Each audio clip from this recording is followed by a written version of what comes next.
I am Kadhalan എന്ന ചിത്രത്തിൻ്റെ official OTT release അപ്ഡേഷനാണ് ഇന്നൊരു വീഡിയോ ഭാഗത്ത്. വീഡിയോയിൽ മുൻപ് വീഡിയോ ലൈക്ക് ചെയ്യുക, ചാനൽ സബ്സ്ക്രൈബ് ചെയ്യുക. ജനുവരി മാസം ഇനി ധാരാളം ചിത്രങ്ങൾ അങ്ങോട്ട് OTT റിലീസ് ചെയ്യും. നമ്മുടെ ചാനൽ ഭാഗം പരിശോധിച്ചാൽ നിങ്ങൾക്ക് കാണാൻ വേണ്ടി സാധിക്കുന്നതായിരിക്കും. നസ്ലിൻ നായകനെത്തി ഗിരീഷ് ഏഴിയുടെ സംവിധാനത്തിൽ പുറത്തുവന്ന ചിത്രമായിരുന്നു ഐ ആം കാതലൻ. ചിത്രത്തിന് അത്യാവശ്യം മികച്ചൊരു വിജയം തന്നെ സ്വന്തമാക്കാൻ വേണ്ടി സാധിച്ചിട്ടുണ്ടായിരുന്നു. അതുകൊണ്ട് തന്നെ എല്ലാ സിനിമാ പ്രേമികളും ഒരേപോലെ ഐ ആം കാതലൻ എന്ന ചിത്രത്തിൻ്റെ OTT റിലീസിനായി ഏറെ ആകാംക്ഷയോടെയായിരുന്നു കാത്തിരിക്കുന്നുണ്ടായിരുന്നത്. ഫൈനലി ചിത്രത്തിൻ്റെ OTT അവകാശങ്ങളൊക്കെ വിറ്റുപോയിരിക്കുകയാണ്. ഐ ആം കാതലൻ എന്ന ചിത്രത്തിൻ്റെ OTT അവകാശങ്ങളൊക്കെ സ്വന്തമാക്കിയിട്ടുണ്ടായിരുന്നത് മനോരമ മാക്സ് എന്ന OTT പ്ലാറ്റ്ഫോമാണ്.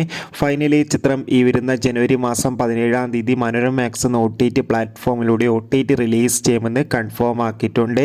എന്തായാലും ഐ ആം കാതലൻ എന്ന ചിത്രത്തിൻ്റെ OTT റിലീസിനായി കാത്തിരിക്കാം. ബൈ.